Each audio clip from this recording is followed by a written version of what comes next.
संदीप जी जम्मू से। राधे राधे।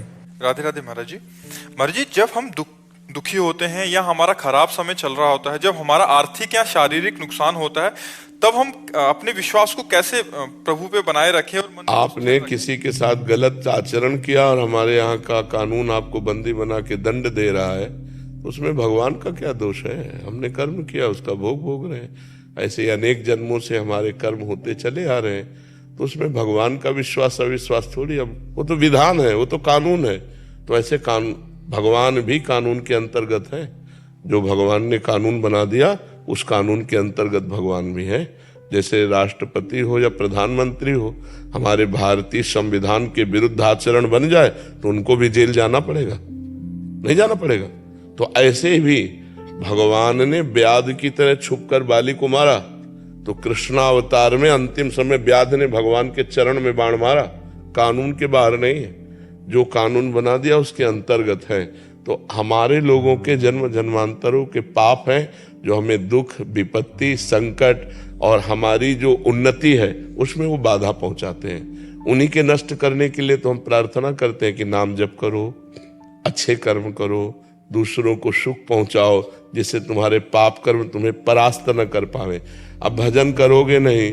अब जैसे बहुत से लोग हैं, मुर्गा बकरा मांस खाते हैं, शराब पीते हैं, पराई माता बहनों से व्यभिचार करते हैं, और जब उनको संकट आता है तो भगवान को कोसते हैं। तो इससे भगवान क्या करें? आप हमें बताओ। तुम्हें खेती दे दी गई, बीज दे दिए गए, अब बम्बुल बो कि दाग छुहारा बो, ये तुम्हारी बुद्धि की बात है।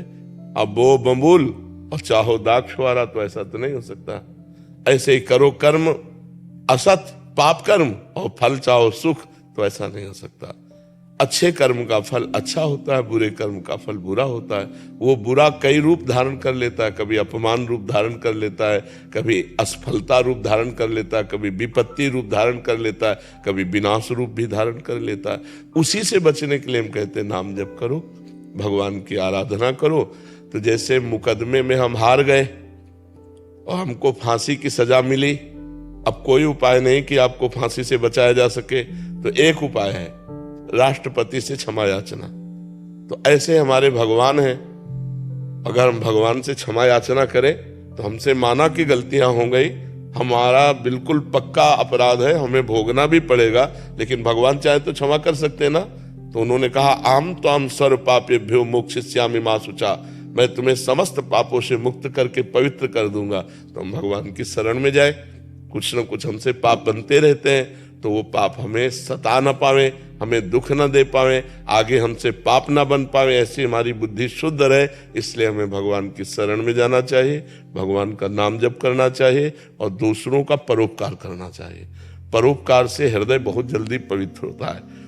अगर हम पशु पक्षी का भी परोपकार करने लगे तो हमारा हृदय बहुत जल्दी पवित्र हो जाएगा, निष्पाप हो जाएगा। समझ पा रहे हैं आप? इसमें भगवान को कोसने की जरूरत क्या है? भगवान का आपसे कोई दुश्मनी है क्या?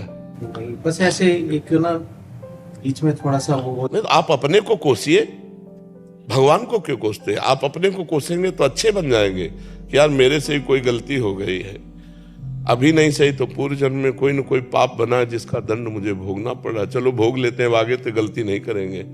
तो एक आत्मबल मिलेगा। आप पवित्र और भगवान को कोसोगे तो भगवान को आप कुछ भी करो तो भगवान तक पहुंच पाएगा क्या?